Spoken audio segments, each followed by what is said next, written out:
जब मैं यहाँ इस सभागार में घुसा तो मैंने सबसे पहले मंच को देखा और मंच पर एक फ्लैक्स लगा था और फ्लैक्स के ऊपर मैंने कुछ पंक्तियाँ पढ़ी। ये पंक्तियाँ आपको सामान्य लगती हैं, लेकिन ये ऐतिहासिक पंक्तियाँ, इनमें एक इतिहास छिपा है। सबसे ऊपर लिखा है, निज भाषा उन्नति है, सब उन्नति को मूल, बिनु निज भाषा ज्ञान के मिटे नहीं एको शूल। किसकी पंक्तियां हैं? किसकी पंक्तियां हैं? भारतेंदु हरिश्चंद्र की पंक्तियां हैं। अच्छा, कौन है भारतेंदु हरिश्चंद्र?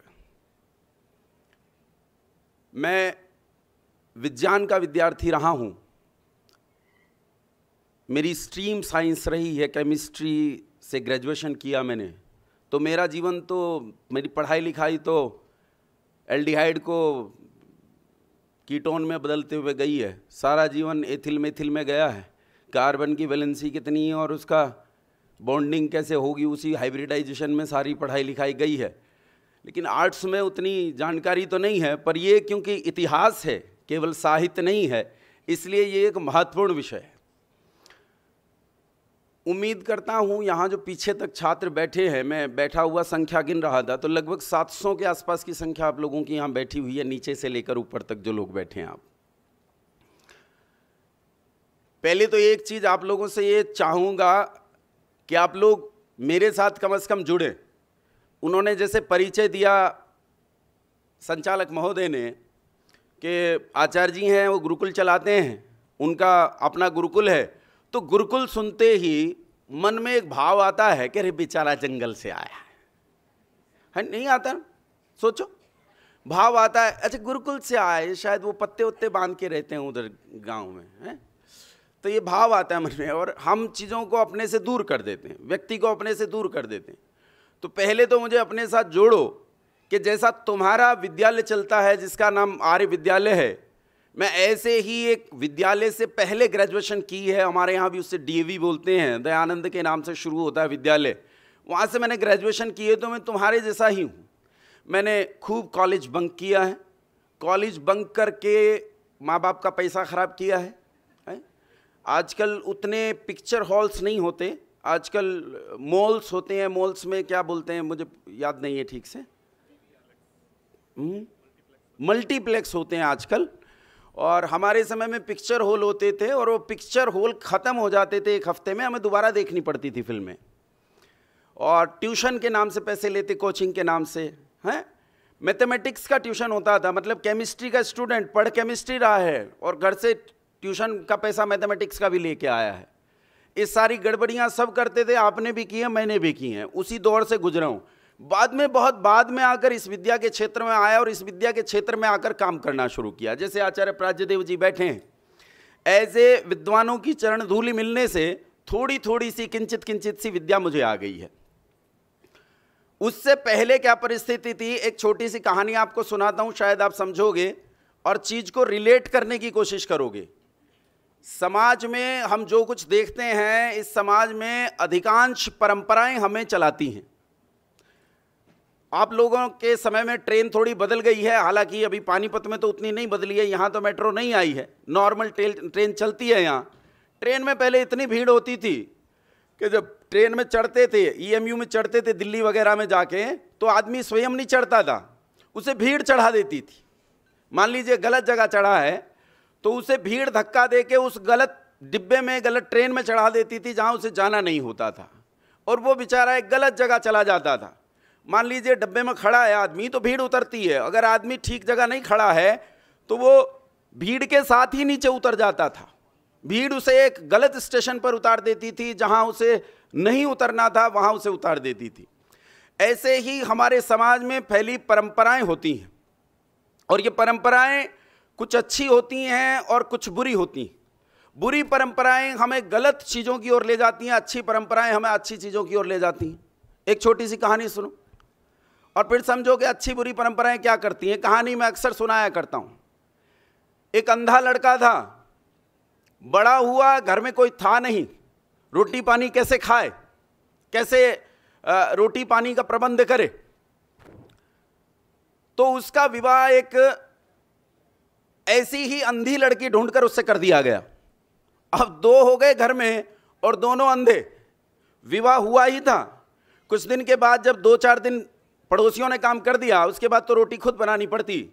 जब लड़की रोटी बनाने लगी, क्योंकि 10-12 साल की उम्र तक शायद लड़की देखती रही होगी, इसलिए रोटी बनाना जानती थी।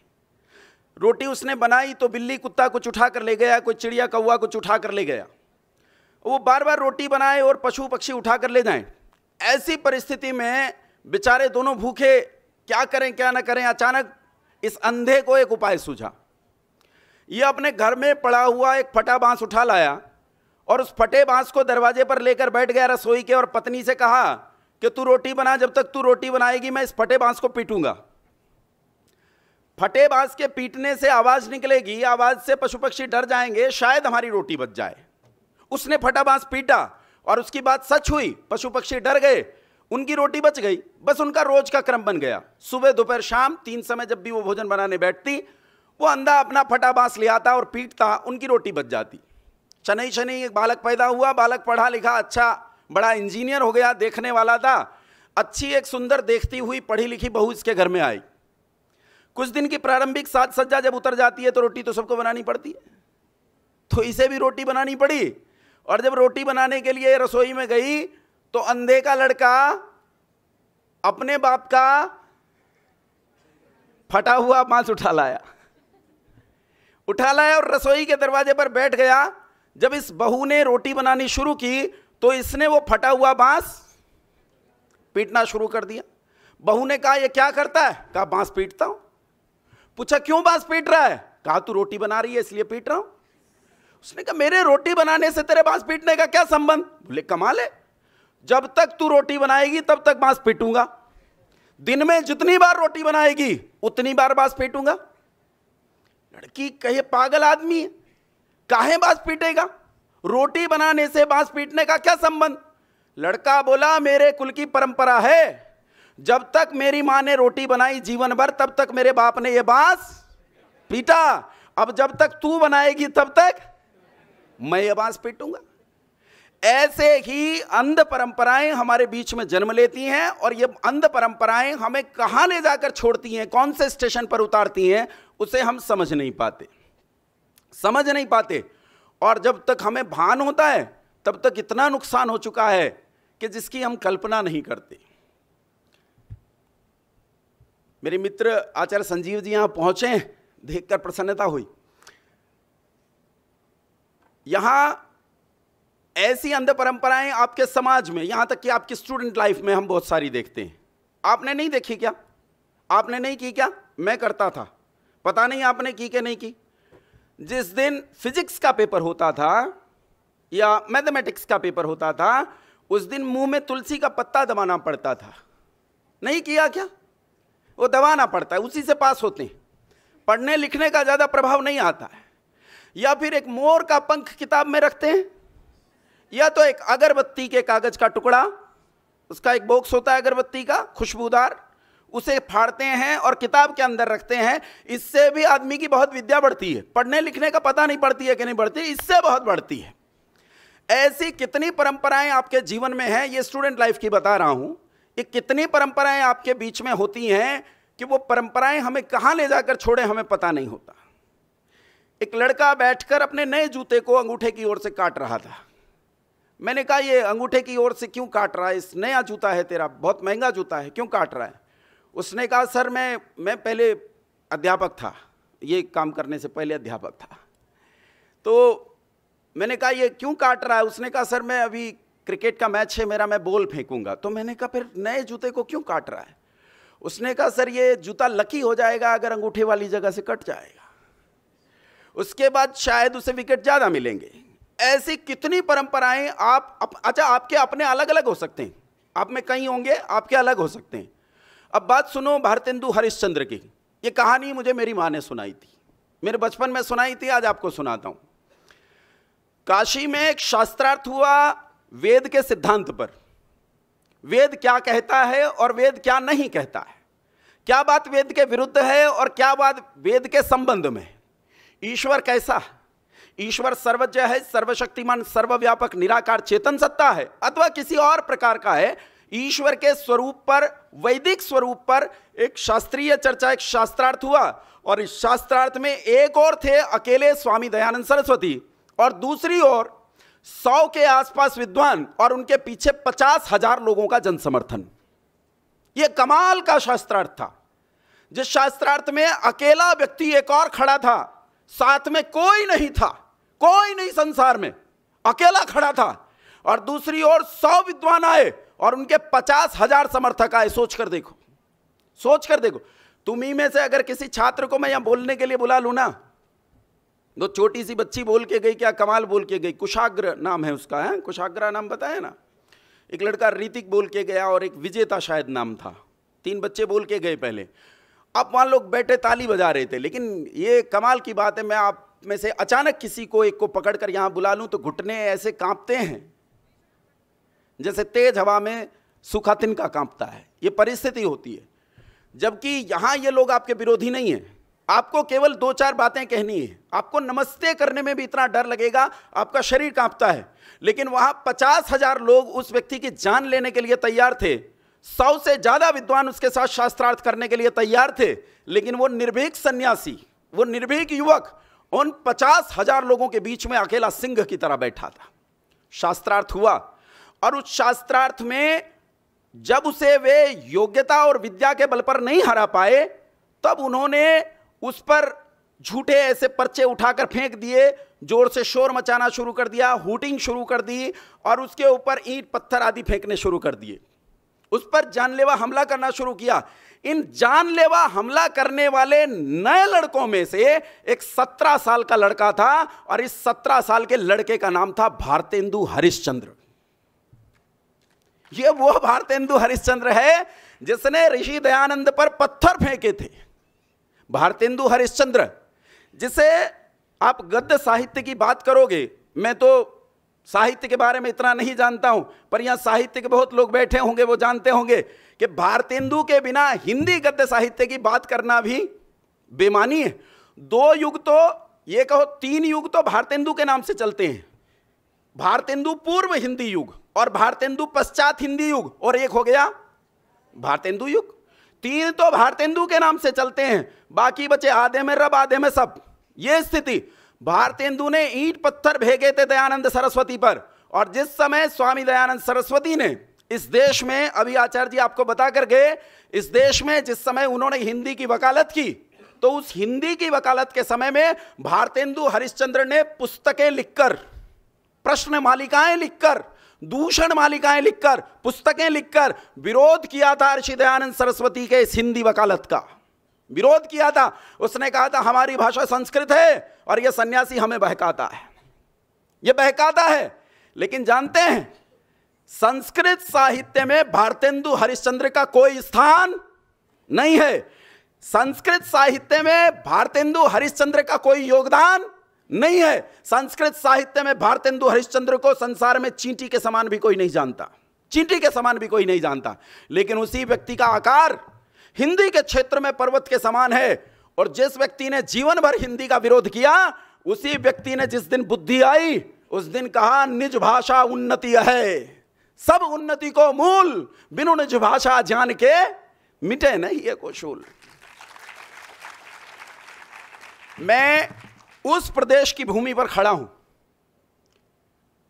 वैसे मैं भारत को प्रदेशों में बांटकर नहीं देखता। आप हमें यमुना पार के लोग कहते हो और हम आपको यमुना पार के लोग कहते हैं, क्योंकि मेरी दृष्टि से आप यमुना के परले पार रहते हो और आपकी दृष्टि से मैं यमुना के परे रहता हूं।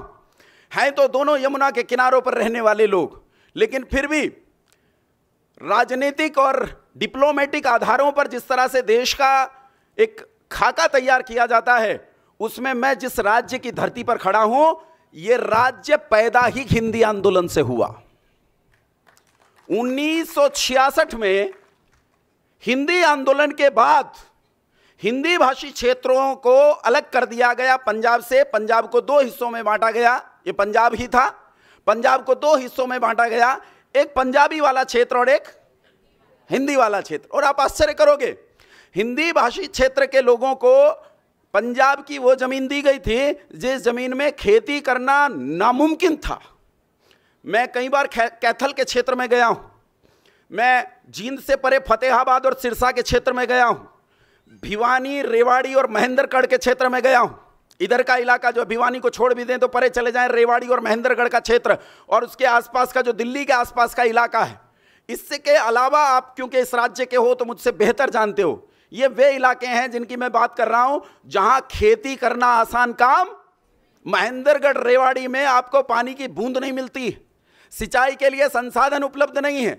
फतेहाबाद का पूरा इलाका आपका रेत का जंगल है, जहां कुछ भी पैदा करने के लिए आदमी को अपने एक एक बूंद लगानी पड़ती है, केवल पसीने की नहीं, खून की, तब जाकर कुछ पैदा होता है। तब भी उन हिंदी भाषियों ने जिन्हें हरियाणा मिला, अपनी हिंदी के लिए इस क्षेत्र को लेने रूप बलिदान को स्वीकार किया, लेने रूप बलिदान को स्वीकार किया।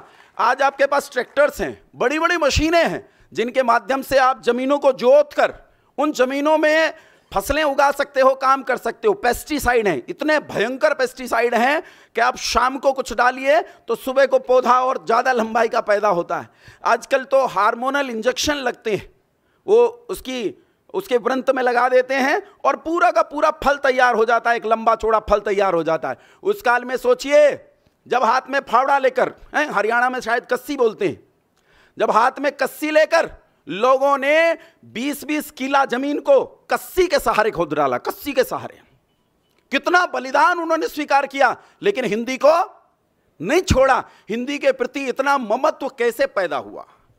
आखिर वो कौन सी भावना थी जिसने लोगों को हिंदी के लिए इतना उकसाया कि लोग हिंदी के लिए जेलों में बंद रहे? आचार्य जी ने, प्राज्यदेव जी ने मेरे पास एक वो भेजा, एक छोटा सा लेख इन्होंने मेरे पास भेजा कि आचार्य जी आप पानीपत आ रहे हो, तो पानीपत का हिंदी आंदोलन में क्या योगदान रहा है, हरियाणा का क्या योगदान रहा है, कृपया एक बार देखिए। मैंने उसे खोलकर देखा तो उसमें 1957 में ये यहाँ काफ़ी बड़ी गतिविधियाँ घटी, लोग जेलों में गए, लोगों ने असहनीय यातनाएं सही, उनकी दुकानों को तोड़ दिया गया, उनकी दुकानों में से डॉक्यूमेंट्स चुरा लिए गए, लेकिन हिंदी के इस संकल्प को लोगों ने नहीं छोड़ा, नहीं मरने दिया। अब प्रश्न यहां एक खड़ा होता है, ध्यान से सुनिए। प्रश्न यह खड़ा होता है कि आखिर हिंदी के प्रति इतना ममत्व पैदा क्यों हुआ? क्या कारण था कि हिंदी के प्रति ऐसा ममत्व पैदा हुआ? तो आओ इस बात को समझने का प्रयास करते हैं। शायद मैं आपको समझा पाऊं, ज्यादा इतिहास की बात नहीं बताऊंगा, प्रयास करूंगा आपको सिद्धांत बता पाऊं और प्रयास करूंगा आपको वर्तमान समझा पाऊं। इतिहास नहीं, आपको वर्तमान समझा पाऊं, यह कोशिश करूंगा। अच्छा, आप लोग मेरी ओर ध्यान देंगे। बीच में जो एक लड़का बैठा ना, काली पगड़ी जिसने बांधी है, उससे कहो कि बैठ जाए, लेटा है? कोई बात नहीं, हो जाता है। अच्छा, यहां ध्यान देंगे मेरी ओर, यहां ध्यान देंगे और मेरी बात एक बार ध्यान से सुनेंगे। ये बताओ, आप जहां पढ़ते हो इस जगह को क्या बोलते हो? भाई इतना तो जुड़ो मेरे साथ, क्या बोलते हो इसे? महाविद्यालय। अच्छा, महा तो बड़ा करने के लिए कह दिया, वास्तव में मूल शब्द क्या है? विद्यालय। अच्छा, सच में विद्यालय कहते हो? ये कॉलेज बोलते हो? कॉलेज बोलते हो, विद्यालय तो नहीं बोलते? विद्यालय तो नहीं बोलते। अच्छा, विद्यालय शब्द का शाब्दिक अर्थ क्या है? विद्या का घर, यही हुआ ना, विद्या का घर। विद्यालय का शब्द का अर्थ है विद्या का घर। अच्छा, कॉलेज शब्द का शाब्दिक अर्थ क्या है? सारे अंग्रेजी वाले। Twinkle twinkle little star, how I wonder what you are. किताब में लिखा है भैया, ये बहुत बड़ा है, ये सूरज पृथ्वी से लाखों गुना बड़ा है। अरे सूरज तो बहुत छोटा सा है, सूरज से भी लाखों लाख बड़े ग्रह नक्षत्र हैं, जो तारे टिमटिमाते हैं, ये लिटिल स्टार्स नहीं हैं, ये ह्यूज स्टार्स हैं। लेकिन आपको बचपन में क्या पढ़ाया गया? बोलो, ट्विंकल ट्विंकल लिटिल स्टार।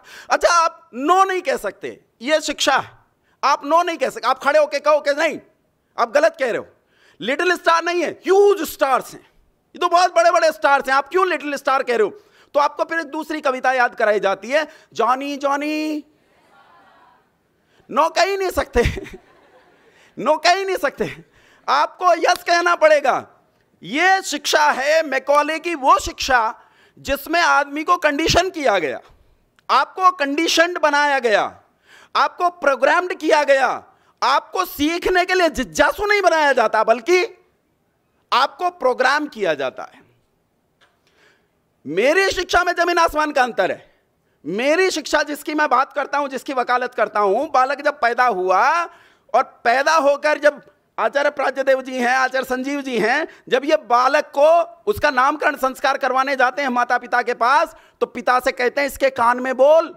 11 दिन का बच्चा, ध्यान से सुनना मेरी बात, 11 दिन का बच्चा, और ये कहते हैं इसके कान में बोल कोसी। कौन है तू? कौन आमासी? क्या नाम है तेरा? कत्मोसी, कस्यासी। अबे कहां से आया है? सोचो, 11 दिन का बच्चा, और आचार्य जी पिता से पूछवा रहे हैं कि इससे पूछ तेरा नाम क्या है, कौन है तू? सोचो, क्या 11 दिन का बच्चा इन प्रश्नों का उत्तर दे सकता है? क्या 11 दिन का बच्चा इन प्रश्नों को समझता है? पर आश्चर्य ये, हमारी संस्कार परंपरा में नामकरण संस्कार जो 11वें दिन करते हैं, उसमें हम बालक से प्रश्न पूछते हैं। क्यों? क्योंकि यहीं से हमारी शुरू होती है शिक्षा। हम बालक को यहीं से कंडीशन बनाना शुरू नहीं करते, हम यहीं बालक के कोमल चित्त पर एक छाप लगाते हैं, और छाप है प्रश्न की। हम बालक के हृदय में यहीं से प्रश्न छोड़ते हैं। पहले जब चाबी खो जाती थी, आजकल तो दूसरे तरीके हैं, ताला सस्ता होता है काट देते हैं। पहले ताले को बचाते थे, 1-1 रुपया बचाते थे, तो ताले की चाबी की छाप एक साबुन पर ले लेते थे, और उससे कई तालियां बनवाई जा सकती थी। साबुन कोमल होती है, छाप छोड़ देती है। अभी बालक आया है, ये कोमल है, इसलिए उसके मन पर प्रश्न की छाप छोड़ी जा रही है कि बेटा तुझे जीवन में अपने प्रश्न रखने हैं। अगर तेरे जीवन में प्रश्न नहीं है तो फिर तू मनुष्य नहीं है। तू मनुष्य? अच्छा ये बताओ, जो बच्चा पैदा होता है, छोटा सा बच्चा, हिंदू पैदा होता है कि मुसलमान? सिख पैदा होता है या ईसाई? बुद्ध पैदा होता है, बौद्ध पैदा होता है कि जैन? मैं आपसे सच कहूं, मनुष्य का बालक तो मनुष्य भी पैदा नहीं होता। मनुष्य का बालक तो मनुष्य भी पैदा नहीं होता। मनुष्य के बालक को तो मनुष्य भी बनाना पड़ता है। बिना बनाए मनुष्य का बालक मनुष्य, कुत्ते का बालक बिना बनाए कुत्ता बन जाता है, ये समझ लेना। सूअर का बालक बिना बनाए सूअर बन जाता है, चिड़िया का बालक बिना बनाए चिड़िया बनता है, लेकिन मनुष्य का बालक बिना बनाए मनुष्य, उसे मनुष्य बनाना पड़ता है। और मनुष्य बनाने के लिए सबसे पहली और जरूरी चीज है कि उसके मन में प्रश्न हो। उसके मन में क्या हो? एक छोटा सा प्रश्न आप लोगों से पूछता हूं मैं, इसीलिए पहले जब आया तो मैंने प्रधानाचार्य जी से पूछा कि यहाँ कुल कितने छात्र हैं, कौन कौन सी क्लासेस चलती हैं। तो इन्होंने बहुत बाद में जाकर मेरे इंटरेस्ट के सब्जेक्ट को बोला। इन्होंने कहा कि यहाँ मैथमेटिक्स में पोस्ट ग्रेजुएशन भी चलती है। वैसे इन्होंने कई बताए, तो बहुत सारे विषय इन्होंने बताए कि यहाँ पढ़ाए जाते हैं। मैं आप लोगों से पूछता हूँ, ये जो मैं आपसे प्रश्न पूछ रहा हूँ, ये विषय आप सबने पढ़ा है। 2 का पहाड़ा पढ़ा है? पढ़ा है 2 का पहाड़ा? 2 पंजे, अरे लड़के नहीं बोल रहे। अच्छा 2 5 ये तो ट्विंकल ट्विंकल लिटिल स्टार वाले हैं ना, तो शायद इन्हें 2 पंजे समझ में नहीं आता है। 2 पंजे? अच्छा ईमानदारी से बताना, बेईमाना नहीं, बिल्कुल भी ईमानदारी से बताना, जिस दिन अध्यापक ने या मां ने तुम्हें कहा 2 पंजे 10, क्या तुम्हारे मन में यह प्रश्न उठा कि क्यों? यह प्रश्न उठा क्यों? अच्छा आज तक उठा? मैं कहता हूं 17 एक बड़ा नंबर है, मैं तो कहूंगा 2 पंजे 17। वही शुड आई से 2 5 10? I will say 2 5 17. I will say 2 5 27. Why should I say 2 5 10? क्यों कहूं मैं 2 पंजे 10? क्या जरूरत है 2 पंजे 10 की? 2 पंजे 17 क्यों नहीं? 2 पंजे 117 क्यों नहीं? कभी प्रश्न उठा मन में? कभी प्रश्न नहीं उठा मन में, क्योंकि हमारे संस्कार बदल गए और संस्कारों से हमारी शिक्षा सारी की सारी बदल गई। ध्यान से सुनना बंधुओं, बालकों, युवकों विशेष रूप से और युवतियों, ध्यान से सुनना इस बात को कि हमारी शिक्षा बदली, हमारे संस्कार बदले और हमारे मन में प्रश्न का उठना बंद हो गया। बंद हो गया। एक आदमी के मन में प्रश्न उठता है। एक कहानी है गुरु नानक देव के संबंध में। गुरु नानक देव जो अपने काल में हिंदुओं के सबसे प्रसिद्ध गुरु थे, वो कहते हैं एक बार हरिद्वार गए हरिद्वार में लोग पिंडदान कर रहे थे, अपने पितरों को जल पहुंचा रहे थे, भोजन पहुंचा रहे थे, गंगा में खड़े होकर यूं पिंडदान कर रहे थे। तो गुरु नानक देव उन्हें बड़े गौर से देखते रहे। पूछा, ये क्या कर रहे हो? तो उन्होंने कहा, हमारे दादा, ताऊ, चाचा, दादी, नानी जो मर गई हैं, उन तक उनका भोजन पहुंचा रहे हैं। तो नानक देव बड़े प्रसन्न हो गए, बोले ये तो अच्छा तरीका। वो गंगा में उतरे और उनसे मुंह फेरकर उल्टी दिशा में पानी को हाथ में भरकर फेंकने लगे, जोर जोर से। लोगों को लगा मूर्ख आदमी, जिधर सब कर रहे हैं उधर नहीं कर रहा है, और ये कर क्या रहा है? ये तो क्रिया ही अजीब है। किसी ने पूछा, भैया एक तो उल्टे खड़े हो, फिर ये कर क्या रहे हो? उसने कहा, जी मेरे यहां इन दिनों बारिश नहीं हो रही और यहां गंगा में पानी बहुत है, मैं अपना खेत सींच रहा हूं। लोगों ने कहा, कमाल है, यहां से पानी तेरे खेत में कैसे पहुंचेगा? बोले, तेरा दादा मर गया, पता नहीं कौन से देश में पैदा हुआ, पता नहीं कौन सी पृथ्वी पर पैदा हुआ, जब उस तक तेरा भेजा हुआ भोजन जा सकता है, तो अरे मैं तो हरिद्वार में खड़ा हूं, ये रहा पंजाब, मेरे खेत में पानी क्यों नहीं जा सकता? जरूरी है प्रश्न। अगर आपके पास प्रश्न नहीं है तो समझ जाना आपके पास उत्तर नहीं हो सकता। उत्तर तब होगा जब आपके पास प्रश्न हो। दुनिया में जितने बड़े लोग हुए हैं उन सबके पास एक प्रश्न था। अच्छा ये बताओ, आपके घर में कभी कोई मरा, कोई मरते देखा आसपास? रोज अखबार में पढ़ते हो कि फला फला मर गया, इतने मर गए। आपने कभी सोचा, आपके मन में दिमाग में प्रश्न उठा, आदमी क्यों मरता है? प्रश्न उठा कभी, क्यों मरता है आदमी? कभी प्रश्न नहीं उठता कि क्यों मरता है आदमी, आपके मन में प्रश्न नहीं उठा। लेकिन स्वामी दयानंद सरस्वती जिसकी मैं बात कर रहा हूं, उसकी बहन मर गई तो वो आदमी इस प्रश्न के लिए पागल हो गया। वो कहता क्यों मर गई है? लोगों ने समझाया सब मरते हैं, तो कहता मैं भी मर जाऊंगा। कहा तू भी मर जाएगा? मैं क्यों मर जाऊंगा? मैं नहीं मरना चाहता, मैं क्यों मरूंगा? क्या मृत्यु मुझे भी खा जाएगी? कहा तुझे भी खा जाएगी। यह व्यक्ति जिसके मन में प्रश्न उठता है वो व्यक्ति समाधान की खोज के लिए बढ़ता है, और जिसके पास प्रश्न नहीं है वो समाधान की खोज के लिए नहीं बढ़ता, वो समाधान की खोज के लिए नहीं बढ़ता। बंधुओं, समाधान के रास्ते पर जब चलते हो, इसी रास्ते का नाम है शिक्षा। इस रास्ते का नाम क्या है? शिक्षा। और शिक्षा पर चलकर जिस समाधान पर पहुंचते हो, जिस लक्ष्य पर पहुंचते हो, उसका नाम है विद्या। यह अंतर है, ध्यान रखना। अंग्रेजी में दो शब्द होते हैं, EDUCATION। बोलो तो क्या है ये? इसमें जे कहां आया? EDUCATION क्या है ये? एजुकेशन क्या एडुकेशन? अरे ग्रेजुएशन पोस्ट ग्रेजुएशन में पढ़ रहे हो, बताओ तो एडुकेशन क्या एजुकेशन? पूरे हरियाणा में एजुकेशन है भाई। हरियाणा में थोड़े, पूरे उत्तर प्रदेश में एजुकेशन है, पूरी दिल्ली में एजुकेशन है, लेकिन तमिलनाडु में यह एजुकेशन, केरला में यह एजुकेशन है, आपके यहां एजुकेशन है? SCHEDULE। मैं फिलॉसफी पढ़ाता हूं, दर्शन पढ़ाता हूं, है ना। हालांकि ये बहुत जिगजैग टाइप का मेरा जीवन है कि पढ़ी केमिस्ट्री पढ़ाता हूं, फिलॉसफी तो मैं पढ़ाता हूं, तो उसमें एक वॉशिंगटन DC से एक आदमी जुड़ते हैं, एक नॉर्वे से एक जुड़ते हैं, और वो जब बोलते हैं तो दोनों का एक्सेंट बिल्कुल अलग है। दोनों का बोलने का एक्सेंट बिल्कुल, मतलब इसकी अंग्रेजी पे दिमाग लगाओ तो उसकी निकल जाए, उस पर दिमाग लगाओ तो इसकी निकल जाए। SCHEDULE क्या बोलते हैं इसे? क्या बोलते हैं? अमेरिकन बोलता है स्केड्यूल, वो बोलता है स्केड्यूल, और यूरोपियन इसे बोलता है शेड्यूल। एक दिन झगड़ा हो गया आपस में, बोले तू स्केड्यूल क्यों बोलता है, उसने कहा तू शेड्यूल क्यों बोलता है। तो अमेरिकन ने कहा क्योंकि ये स्केड्यूल है, मैं तो इसीलिए स्केड्यूल बोलता हूं। उसने कहा कैसे बनेगा स्केड्यूल? बोले अगर SCH को तू श पढ़ता है तो SCHOOL को क्या पढ़ेगा? शूल। अगर SCH तालव्य शकार है, श है, तो क्या बनना चाहिए? शूल। SCHEME शीम बनना चाहिए, लेकिन बनता तो स्कीम और स्कूल है, इसलिए भैया ये स्केड्यूल है, ये शेड्यूल नहीं है। ये जो शब्द का व्यवहार है जो आपको अभी समझ में नहीं आया, मैंने हालांकि कमियां बताई हैं, लेकिन आपको अभी कमियां समझ में नहीं आई। लेकिन ये जो शब्द का व्यवहार है, जब इस शब्द के व्यवहार को सीखते हो, इसका नाम है शिक्षा। क्या नाम है इसका?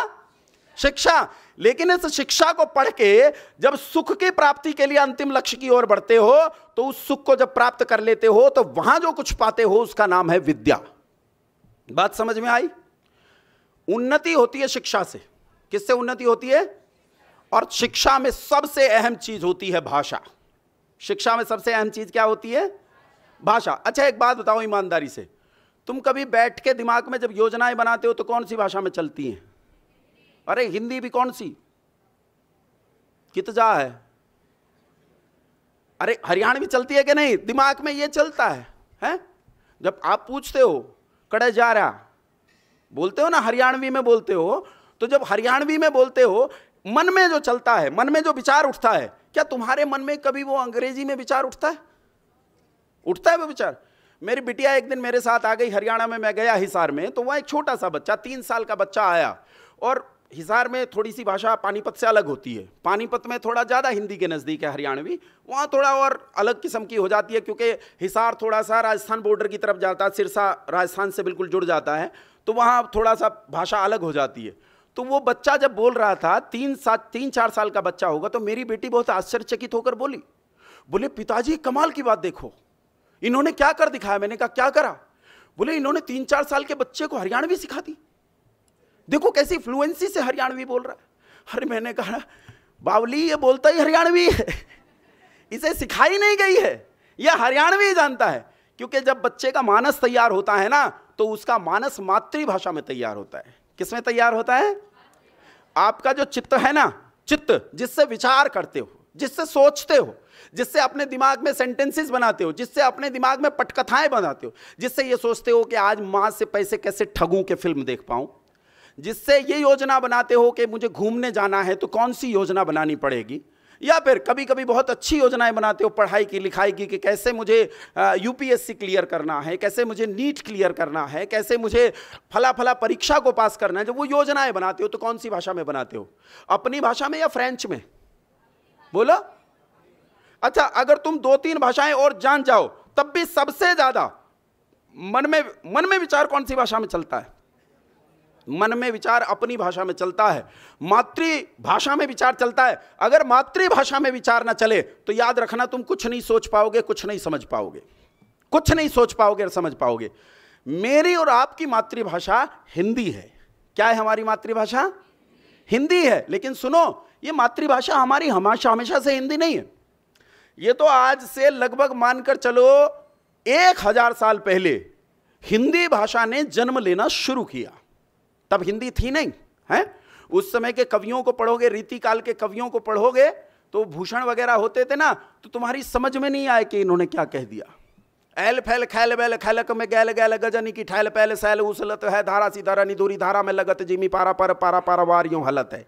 बताओ क्या कहा? ये हिंदी है, ये हिंदी है। वहां से हिंदी ने जन्म लेकर बढ़ना शुरू किया, हिंदी का जन्म हुआ, हिंदी गोद में खेली, हिंदी ने घुटनों के बल चलना सीखा, हिंदी फिर गिर गिर कर खड़ी हुई, हिंदी ने फिर खड़े होकर चलना सीखा। और जब हिंदी को यह पता नहीं था कि ट्रैक पर कैसे आना है, ट्रैक पर कैसे चढ़ना है, उसी समय अविद्या और अज्ञान के अंधकार को चीरकर इस देश में एक सूर्य ने जन्म लिया। ऐसे सूर्य ने जन्म लिया जिसकी रश्मियों के सम्मुख अंधकार और अज्ञान टिक नहीं पाया, और इसी सूर्य का नाम था स्वामी दयानंद सरस्वती। मैं आपसे सच कहता हूं, मैं बचपन में स्वामी दयानंद सरस्वती को उतना पसंद नहीं करता था, क्योंकि वो रूखा है, वो कठोर है, उसमें उतना मिठास नहीं है, उसमें उतनी चाशनी, उसमें उतना घी नहीं है कि वो स्वादिष्ट लगे। मुझे स्वादिष्ट लगता था स्वामी विवेकानंद सरस्वती, बहुत अच्छा लगता था। मेरे घर में उसका एक बहुत बड़ी लाइब्रेरी, बहुत बड़ा साहित्य था। लेकिन जैसे जैसे मेरी बुद्धि ने बढ़ना शुरू किया, जैसे जैसे मैं खड़ा होना शुरू हुआ, तो मेरे बाईं ओर का वो हिस्सा, जो हिस्सा विवेकानंद की ओर ज्यादा दृढ़ता से रखा था, वो धीरे धीरे जैसे घुन लकड़ी को खाकर खत्म कर देती है, वो खत्म होना शुरू हुआ। और मेरी दाईं ओर का वो हिस्सा जो दयानंद को बिल्कुल पसंद नहीं करता था, शनै शनै, वो हिस्सा पूरा का पूरा दयानंदमय हो गया। और तब मैंने एक दिन जाना कि असल में इस देश पर अगर किसी का उपकार है तो वो स्वामी दयानंद सरस्वती का है। आचार्य जी ने आपको एक बात बताई आचार्य जी ने आपको, कि स्वामी दयानंद सरस्वती ने इस देश में हिंदी पैदा करने वाले लोगों में उनका अग्रणी स्थान आता है। कैसे आता है मैं बताता हूं आपको। इस देश में स्वामी दयानंद सरस्वती के काल तक एक भी महापुरुष ऐसा नहीं है, चुनौती देता हूं, पूरे भारत में एक भी महापुरुष, एक भी व्यक्ति ऐसा नहीं है जिसने अपनी आत्मकथा हिंदी में लिखी हो। ऋषि दयानंद सरस्वती वो पहला व्यक्ति है जिसने अपनी आत्मकथा हिंदी में लिखी। और ये तब था जबकि उसकी बोलचाल की, पढ़ने पढ़ाने की, जीवन जीने की जो भाषा थी वो संस्कृत थी, और उसकी मातृभाषा जिसमें वो पैदा हुआ था वो गुजराती थी। वो हिंदी जानता ही नहीं था। और मैं सच बताऊं आपको, मरते समय तक भी ऋषि दयानंद सरस्वती हिंदी को संस्कृत के चश्मे से ही देखते थे। क्योंकि आपके यहां होता है भारत की जय हो, क्या बोलते हो, भारत की जय हो, लेकिन ऋषि दयानंद के यहां भारत की जय नहीं है, उसके यहां है भारत का जय हो, क्योंकि भारत पुंलिंग शब्द है। आप क्योंकि माता उसके साथ जोड़ दिया आपने, तो आप भारत माता की जय बोलते हो, तो फिर आप भारत की जय बोलने लगे। लेकिन वो संस्कृत के चश्मे से देखता है, इसलिए वो कहता है भारत का जय हो, क्योंकि वो कहता है दोनों शब्द पुंलिंग है, इसलिए यहां का आएगा। देखने का चश्मा अपना अलग अलग होता है, उसी चश्मे से देखते हैं। ऋषि दयानंद ने पहला आत्मकथा इस देश में जो लिखी वो हिंदी में लिखी। दूसरा, ऋषि दयानंद ने पहली बार इस देश में एक चमत्कार करके दिखाया। ऋषि दयानंद ने इस देश की परंपरा में पहली बार वेद का भाष्य हिंदी में अनुवाद किया, पहली बार। इससे पहले नहीं हुआ था। लोग कहते हैं जब हिंदी ने जन्म लिया उसी समय उर्दू ने जन्म लिया। बंधुओं याद रखना, लोग कहते हैं कि मुसलमान जब इस देश में आए तो मुसलमानों की जो अरबी भाषा थी वो अरबी भाषा इस देश में आकर, इस देश की भाषा के संपर्क में आकर उर्दू में तब्दील हो गई। क्या किसी देश विशेष में जाने से कोई भाषा जन्म ले सकती है? क्या हो सकता है? अगर ऐसा है तो 8वीं शताब्दी में मुसलमानों ने इस देश में पांव रखा और 18वीं शताब्दी में उर्दू ने जन्म लिया। यह कितनी व्यवहारिक कल्पना है, यह निहायत मूर्खतापूर्ण कल्पना है कि 1000 साल में एक भाषा ने जन्म लिया ना। अरे मुसलमानों की तो अपनी भाषा एक नहीं है। क्या सऊदी अरब में वही भाषा चलती है जो तुर्की में चलती है? क्या तुर्की में वही भाषा चलती है जो ईरान में चलती है? क्या ईरान में वही भाषा चलती है जो जॉर्डन में चलती है? इनके सारे देशों में अलग अलग भाषाएं चलती हैं, इनकी तो अपनी भाषा भी एक नहीं है। उर्दू उन्हीं भाषाओं का मिला जुला स्वरूप है बंधुओं, उन्हीं भाषाओं का। उर्दू से हिंदी का या संस्कृत का कोई लेना देना, भारत की मिट्टी का उर्दू से कोई लेना देना कतई नहीं है। अगर ऐसा होता तो भगत सिंह पंजाब में चल रहे एक हिंदी आंदोलन को प्रश्रय ना देता। एक आदमी जो इस देश के लिए, इस मिट्टी के लिए, इस देश की संस्कृति के लिए बलिदान हो रहा है, वो वहां चल रही उर्दू को तरजीह देता। क्योंकि पंजाब में उन दिनों पंजाबी और गुरुमुखी लिपि के साथ साथ सबसे ज्यादा क्या प्रचलन में थी? यही उर्दू, यही अरबी और फारसी, ये भाषाएं ज्यादा प्रचलन में थी। लेकिन उसने उसे प्रश्रय नहीं दिया, उसने हिंदी आंदोलन को प्रश्रय दिया। लाला लाजपत राय पंजाब से आते थे, जो हिंदी आंदोलन का एक प्रमुख घटक थे। 19वीं शताब्दी में ऋषि दयानंद ने जन्म लिया और लगभग मानकर चलो 1966 तक, जब तक हरियाणा बना तब तक हिंदी का यह संघर्ष चलता रहा। हिंदी कोशिश करती रही कि हिंदी अपनी लड़ाई लड़े। और कहते हैं जैसे ही हरियाणा बना, लोगों को लगा कि हिंदी वालों ने अपनी लड़ाई जीत ली है और उन्होंने अपनी लड़ाई के हथियार उठाकर रख दिए। बस उस दिन के बाद मानकर चलिए कि हिंदी ने अपनी लड़ाई लड़ना बंद कर दिया और उसी दिन से हिंदी ने मैच हारना शुरू कर दिया। एक कहानी जो मुझे बहुत प्रिय है आपको सुनाता हूं। इस देश में एक विद्वान थे जिनका नाम था भास्कराचार्य। भास्कराचार्य की बेटी का नाम था लीलावती। 10 साल की लीलावती, उन दिनों बाल विवाह की प्रथा थी। 10 साल की लीलावती, मुझे समय बता दीजिएगा मेरे पास कितना है, हो गया? हाँ, कहीं ऐसा हो कि मैं खून पी रहा हूं अब, तो वो कह रहे हैं जी हो गया है, थोड़ा खून भी आपने पी लिया है। ठीक है, मैं संक्षेप करता हूं इसे। मैं आपसे कह ये रहा हूं कि लीलावती ने अपने पिता कि गोद में जिस समय जन्म लिया उसके बाद बड़ी हुई, 10 साल की उम्र में लड़की विधवा हो गई। विधवा हुई तो लोगों ने कहा तेरा वंश डूब गया। भास्कर आचार्य ने कहा यूं नहीं डूबेगा मेरा वंश, और उन्होंने लीलावती को पढ़ाना शुरू किया। आप दीर्घ सिद्धांत भास्करी और लघु सिद्धांत भास्करी नाम के 2 ग्रंथ उठाकर पढ़ो। ट्रिग्नोमेट्री और ज्योमेट्री पर लिखे हुए ग्रंथ अद्भुत हैं। आज जो आप पढ़ते हो ना, tan theta is equal to sine theta upon cos theta, cot theta is equal to cos theta upon sine theta, ये जो साइन थीटा कोस थीटा आप पढ़ते हो ना, इन साइन थीटा कोस थीटा के साथ लीलावती ने 10 साल की उम्र में खेलना शुरू किया। 10 साल की उम्र में, 10 साल की उम्र में लड़की क्वांटम फिजिक्स पर चर्चा कर रही है, एस्ट्रो साइंस पर चर्चा कर रही है। और हमारा 10 साल का बालक आज क्या पढ़ रहा है बंधुओं? Twinkle twinkle little star. जब आप अपनी भाषा में बात नहीं करोगे तो मैं आपसे कहता हूं आपका सिद्धांत बुरा होगा, आपका जीवन खराब होगा, आपका देश गिरेगा। एक चीज आप लोगों से कहना चाहता हूं, हिंदी को बाजार के दृष्टिकोण से देखना शुरू करो। मुझे नहीं पता, वैसे इसमें राज्य का बहुत बड़ा हाथ है। मैं जब आया उस समय मेरी बात हुई तो मैं चुप हो गया। राज्य का बहुत बड़ा हाथ है और हमारी भी कोई ना कोई जिम्मेदारी बनती है, इसमें कोई संदेह नहीं। शिक्षा को सुधारना राज्य की जिम्मेदारी होती है, लेकिन हमारी भी जिम्मेदारी बनती है। वो जिम्मेदारी क्या है? मैं आपको देखने का एक तरीका देता हूं, एक चश्मा देता हूं, उस तरह देखना शुरू करो, नहीं तो हिंदी का सुधार नहीं होगा। देखो, हिंदी भाषी देश भारत, अभी वो एक बच्चा या बच्ची कौन कहकर गए हैं कि दुनिया में सबसे ज्यादा बोली जाने वाली भाषाओं में तीसरी भाषा क्या है? हिंदी है। अगर हिंदी सबसे ज्यादा बोली जाने वाली भाषा है तो ईमानदारी से बताओ, हिंदी भाषी यदि संकल्प कर लें तो हम दुनिया का तीसरा सबसे बड़ा बाजार हैं कि नहीं है? सोचो, भाषा के दृष्टिकोण से हम दुनिया का तीसरा सबसे बड़ा बाजार हैं। अगर हम ये प्रण कर लें कि मैं हिंदी के सिवाय बात नहीं करूंगा तो काम नहीं चलेगा। हालांकि सरकारें यू टर्न लेती हैं। 2014 में सरकार बनी, उसने हिंदी को सरकारी कामकाज की भाषा नियुक्त किया, वहीं उन्हीं के मंत्री वेंकैया नायडू ने उसका विरोध कर दिया और विरोध के बाद सरकार को यू टर्न लेना पड़ा और वो चुप हो गए इस मसले पर। लेकिन ये मसले को हम हल कर सकते हैं उस दृष्टिकोण से, यदि आप में से कुछ युवक ये आंदोलन तय कर ले कि मुझे हिंदी को इस देश में स्थापित करना है। अरे अंग्रेजी कोई भाषा नहीं है। अंग्रेजी तो आप सच मानिए, लैटिन, फ्रेंच, स्पेनिश, इनकी मिली जुली भाषा है। न इसके पास अपना कोई निश्चित व्याकरण है, न निश्चित बोली है। बंधुओं, यदि आप ये तय कर लो कि हिंदी को हमें एक बाजार के रूप में देखना है, मुझे सामान खरीदना है, तो मैं निर्णय करूं कि इस सामान के संबंध में जो मैं जो व्यवहार करूंगा वो सारा का सारा व्यवहार मैं हिंदी में करूंगा। आपसे पूछने लोग आते हैं, आप पढ़ते हैं, आप ऑप्शन चुनिए हिंदी को। क्यों नहीं पढ़ सकते? समस्या हमारी यही है। हम केमिस्ट्री पढ़ते हैं, केमिस्ट्री को जब हम CH3OH पढ़ते हैं तो एथिल अल्कोहल पढ़ाया जाता है। क्या आप बता सकते हैं हिंदी में एथिल अल्कोहल को क्या कहते हैं, मेथिल अल्कोहल को क्या कहते हैं? क्या आप बता सकते हैं HCHO फॉर्मल्डिहाइड को हिंदी में क्या कहते हैं? आप नहीं बता सकते।